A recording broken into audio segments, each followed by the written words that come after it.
Assalamualaikum warahmatullahi wabarakatuh. Di sini saya akan presentasikan tentang sistem pekerjaan di dalam perusahaan. Perkenalkan, nama saya Jerry Widayat, NIM 20121514. Tentang sistem pekerjaan di perusahaan. A. Peran masing-masing dalam anggota pemilik perusahaan. 1. Yaitu pemilik. Pemiliknya yang pertama itu namaku. Pemiliknya pertama itu Jerry Widayat. Terus untuk manajernya Adi, untuk bagian keuangannya Zahra, bagian sumber daya manusia yaitu Alip, untuk administrasi Diki, untuk pengelola Iwan. B. Pembagian kerja pemaparan kerja dalam perusahaan. Pemilik yaitu Jerry Widayat, antara lain merancang dan menentukan rencana bisnis sebagai pemilik perusahaan. Pemegang saham harus merancang dalam membentuk rencana bisnis perusahaan, karena pemegang saham adalah pemilik, terserah dia mau direncanakan bagaimana perusahaan tersebut. Menunjuk dan membuktikan direksi perusahaan, memeriksa laporan keuangan. Manajer Adi pertama itu untuk mempertahankan staf dengan merekrut, memilih, mengorientasi dan melakukan pelatihan karyawan, menjaga lingkungan kerja yang aman, nyaman dan tertib. Menyelesaikan dan mengevaluasi kinerja staf dengan berkomunikasi. Perencanaan, monitoring dan menilai hasil pekerjaan. Seterusnya melakukan coaching dan mendisiplinkan karyawan, mengembangkan, mengkoordinasikan sistem, kebijakan, prosedur dan standar produktivitas. Menetapkan tujuan strategi dengan mengumpulkan bidang bisnis yang bersangkutan, keuangan, layanan dan informasi. Mengidentifikasi dan mengevaluasi tren, memilih tindakan, mendefinisikan tujuan dan mengevaluasi hasil, menyelesaikan tujuan keuangan dengan perencanaan kebutuhan, mempersiapkan anggota tahunan, pengeluaran, menganalisis varians dan memulai tindakan korektif. Untuk mempertahankan kualitas layanan dengan menegakkan standar kualitas dan layanan pelangganan, menganalisis dan menyelesaikan kualitas dan layanan masalah pelanggaan, merekomendasikan perbaikan sistem. Seterusnya, mempertahankan pengetahuan profesional dan teknis dengan menghadiri workshop, pelatih meninjau publikasi profesional, membangun jaringan pribadi.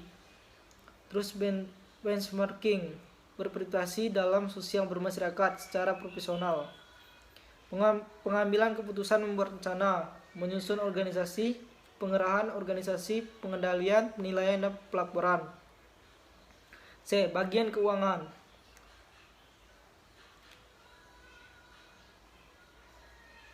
Untuk bagian keuangan, Zahra itu melakukan pengaturan keuangan perusahaan, melakukan penginputan semua transaksi keuangan ke dalam program, melakukan transaksi keuangan perusahaan, melakukan bayaran kepada supplier, berhubungan dengan pihak internal maupun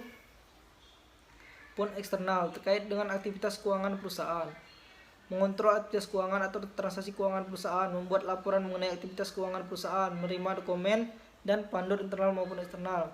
D. Bagian sumber daya manusia, Alif, mendesain struktur dan tugas dalam organisasi, mengorganisasikan sumber daya, menilai kinerja karyawan dan mengembangkan karyawan, mengatur penghargaan untuk karyawan. Untuk administrasi, itu menerima panggilan telepon, membuat agenda kantor. Terus ketiga, entry data perusahaan. Keempat, melakukan arsip data. Kelima, buat informasi ujung bulan berupa faktur penjualan untuk diserahkan pada supervisor admin sesudah dicek dengan informasi tagihan dari masing-masing konter. 6. Merekap tagihan dari konter per periode. 7. Mendistribusikan salinan faktur konsinyasi ke setiap konter. 8. Buat informasi penjualan serta tagihan customer serta pabrik. 9. Merekap retur customer. 10. Menolong supervisor administrasi dalam menyiapkan semua informasi yang terkait dengan penjualan, seperti informasi penjualan barang, konsinyasi dan lain-lain. F. Pengelolaan atau direksi. Pertama itu menetapkan strategi perusahaan, kebijakan dasar keuangan, organisasi dan SDM, serta sistem teknologi informasi dan komunikasi perusahaan.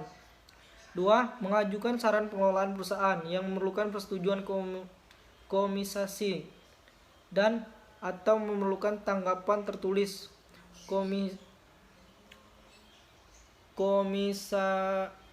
kombinasi dan persetujuan RUPS, serta melaksanakan sesuai ketentuan yang diatur dalam anggaran dasar, persetujuan komisasi serta keputusan RUPS. 3. Mengupayakan tercapainya target-target perusahaan dalam aspek keuangan, aspek operasional, dan aspek administrasi yang telah disetujui dan ditetapkan dalam RUPS. Menetapkan sasaran kinerja serta evaluasi kinerja perusahaan melalui mekanisme organisasi termasuk rancangan strategi perusahaan. Menetapkan persetujuan proyek, memantau dan melakukan koreksi terhadap pelaksanaannya. 5. Menetapkan struktur organisasi dan penetapan pejabat perusahaan sampai jenjang tertentu. 1. Gambarnya usaha. A. Identitas usaha. Nama usaha yaitu Kopi Dejapu. Jenis usaha kuliner. B. Alasan milih usaha. 1. Alasan kami milih produk kopi karena kopi memiliki ciri khas yang sudah melekat pada masyarakat khususnya di Indonesia. Kopi menyatu dan melebur di dalam tradisi, pergaulan sehari-hari, bahkan kehidupan sosial ekonomi masyarakat. Indonesia kopi memiliki aroma yang kuat, nikmat, dan menghangatkan sehingga termasuk specialty kopi atau kopi premium yang berkualitas tinggi. Kopi juga selalu satu minumnya yang mendunia. 2. Kami juga menyediakan minuman non-kopi, teh, dan jus sebagai produk pelengkap untuk konsumen agar menarik banyak konsumen untuk memilih berbagai macam menu yang ada di kopi kami. Memilih produk mie untuk menu kopi kami karena mie sebagai pengganti karbohidrat yang sangat mudah diolah dari sorpi pasar. Orang-orang lebih menyukai mie daripada nasi karena mie harganya lebih terjangkau. Mie juga mudah untuk didapat, harganya juga murah, akan sangat menguntungkan bagi pengusaha. 4. Kami juga menyediakan cemilan sebagai makanan dalam bentuk porsi kecil. Alasan kami menyediakan cemilan di kopi kami sebagai menu pengganjal rasa lapar bagi konsumen yang tidak ingin memakan makanan yang berkarbohidrat. Cemilan juga sebagai makanan yang sangat cocok disantap di saat waktu santai sambil menikmati kopi. C. Gambaran sekilas tentang produk. Kopi Nineteen. Kopi ini memiliki rasa vanila. A. Bahan-bahan yaitu 1 cangkir krim, 2 cangkir susu, 4 sendok makan gula, vanila secukupnya, mentega secukupnya. B. Bahan untuk topping. 2 sendok teh bubuk kopi, 2 sendok teh bubuk gelatin, 3 sendok makan brown sugar. C. Cara membuat. Oleskan sebuah cangkir kopi dengan mentega, masukkan susu, krim, vanila, dan gula ke dalam panik kecil, kemudian dididihkan. Terus tambahkan bubuk gelatin atau aduk rata. Tuangkan ke dalam cangkir kopi.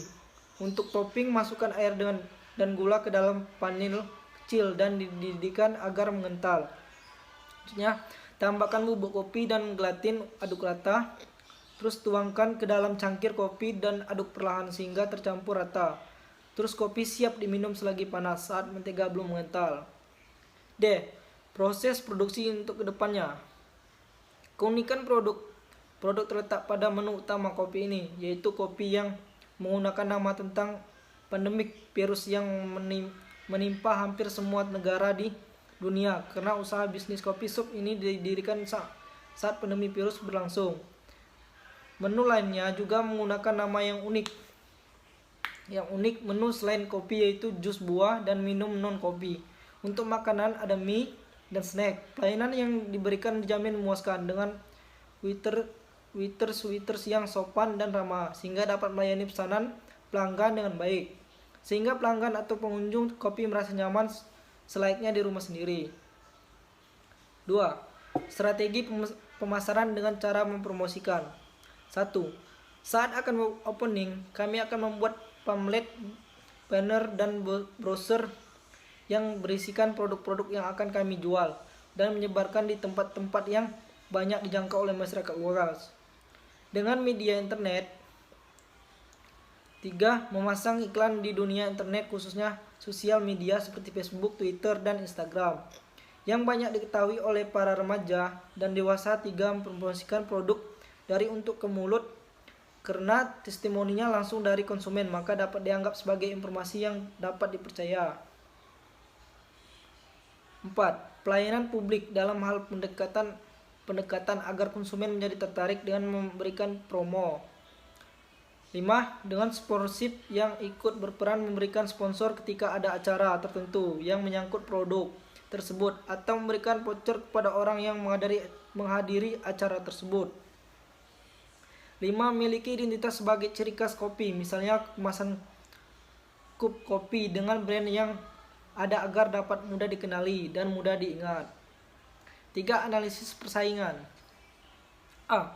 Berikut persaingan bisnis kami saat ini, yaitu bisnis Coke Pespi, Burger King, kebab Turki. B.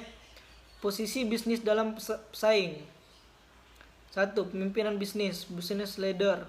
Pengertian pemimpin bisnis atau business leader adalah perusahaan atau bisnis yang menguasai sebagai bisnisnya untuk produk yang relevan. Dengan kata lain, pemimpin bisnis ini adalah pihak yang mempunyai jumlah pembeli paling banyak di antara para pesaingnya untuk produk tertentu. Saya lebih mudah dalam memahami business leader dalam konteks bisnis online, tapi kami mengambil contoh persaingan di bisnis Coke Pespi, Burger King, dan kebab Turki. C. Kelebihan bisnis kopi shop dibandingkan pesaing lain. 1. Tersedianya berbagai macam menu pilihan kopi, non-kopi, teh, mie, cemilan, dan jus sebagai produk lengkap untuk konsumen. Bukan setiap hari, walaupun hari Minggu tetap buka. Tempat eksklusif dan nyaman yang dapat dijadikan sebagai tempat ngumpul, mengerjakan tugas, atau tempat bersantai. Selanjutnya, pelayanan yang diberikan dijamin memuaskan dengan waiters yang sopan dan ramah sehingga dapat melayani pesanan pelanggan dengan baik, sehingga pelanggan atau pengunjung kopi merasa nyaman selayaknya di rumah sendiri. Terus harga yang cukup murah dan cocok untuk anak muda zaman sekarang. Selanjutnya best sense atau santai. Kami menggunakan biji kopi pilihan terbaik dari berbagai daerah di Indonesia, memiliki visi dan misi bisnis yang jelas. Untuk analisis SWOT atau faktor internalnya. 1. Harga terjangkau merupakan salah satu strategi perusahaan kami, yaitu penjualan dengan harga yang terjangkau, harga yang mampu diraih oleh semua kalangan. Jika biasanya anak sekolah ataupun mahasiswa hanya mendapatkan uang saku yang terbatas dari orang tua mereka, maka jika mereka ingin sekedar hangouts, maka Dejapu Kopi kami adalah tempat yang tepat karena menyajikan minuman dan makanan ringan dengan harga yang murah, yang hanya berkisaran Rp 4.000 sampai Rp 21.000. Kualitas baik dan terjamin. Selain harga yang terjangkau, kami tentu memberikan kualitas yang terjamin baik kesehatan maupun kebersihan produk. Fasilitas lengkap. Kenyamanan akan diraih jika penyediaan fasilitas lengkap, maka hal itulah yang kami prioritaskan.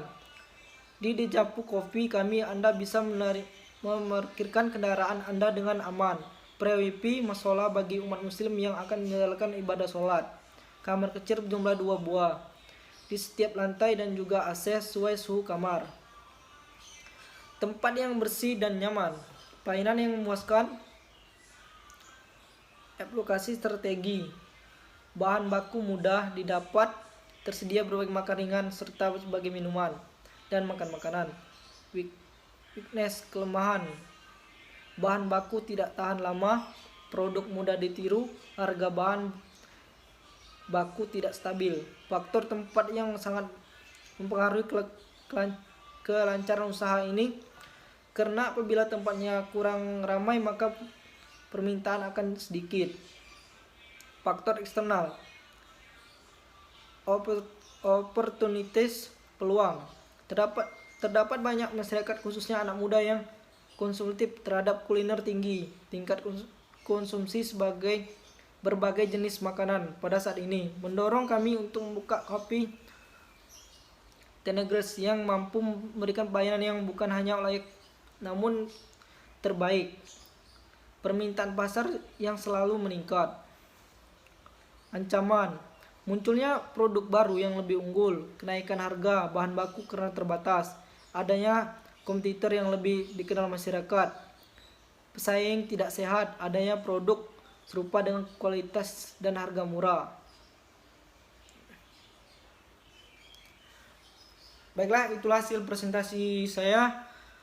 Saya tutup. Assalamualaikum warahmatullahi wabarakatuh.